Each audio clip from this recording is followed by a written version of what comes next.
Mark Rogers TV knocking out positional units for just about all the Power 5 teams. And despite what we hear on the football side, this is probably going to be the best news we can present to you. And we bring in Jim Hammett from Cardiac Hill to give us the best news from the last couple of days concerning football and also beyond that, Jim, in regards to James Conner.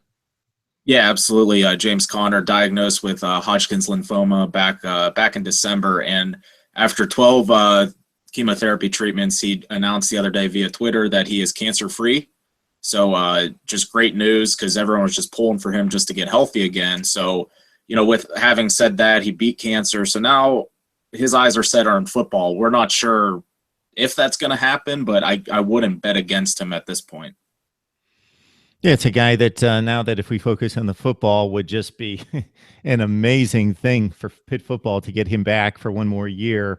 A guy that's scored 25, 28 touchdowns, something in that range, was just the offense in regards to the rushing attack. We can't say enough about James Conner as a person in overcoming this battle and also as a football player. That would just be even more immense for him to come back and actually be productive on the football field. Not bad was the addition and the production of Quadree Ollison, who was not supposed to be counted upon. Of course, Conner went down in game 1 against Youngstown State, and Ollison chipped in with 1,100 yards and 12 total touchdowns. Yeah, Ollison had a great year. He was a redshirt freshman. Actually ended up becoming the ACC Offensive Rookie of the Year. Had a great year in his place, and it was kind of unexpected because there was a few running backs ahead of him on the depth chart. So it actually took a couple injuries for him to kind of assume that role, but he did a nice job. And he's a bigger back like Conner. He's in that 230-pound range, 6'2", but there's a distinct difference. Conner's still a little bit better than him, so that's why going into this season, Ollison, even after the 1,100 yards, probably isn't just the assumed starter right now. All right, Darren Hall, probably somebody you're alluding to, who has a freshman. Didn't carry the ball a whole bunch, but then broke out against Miami late in the season and ripped up the Canes for 103 yards. Kind of fill us in on some of the other backs that could be in the mix, because, man, it was a nice recruiting yield for Pitt football at the running back position with George Hill as kind of the headliner. Yeah, absolutely.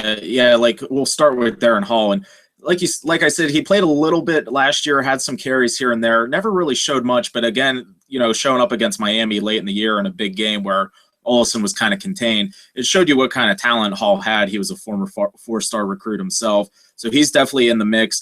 Then, like you said, George Hill, he's kind of the headliner, Ohio State decommitment. He's actually just a type of person they're going to try to get the ball to.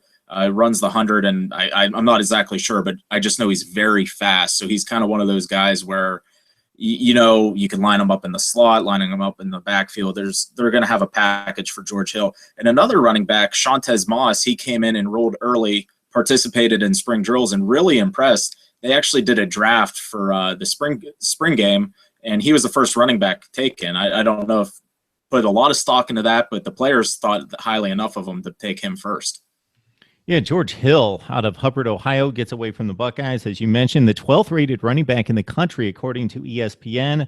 Moss down the list, but still, if you make that top 100 list, regardless of position, you're a pretty talented player. And Moss at number 79, according to ESPN. You also get back a guy that you missed all of last season, who was pretty productive in third down situations in 2014.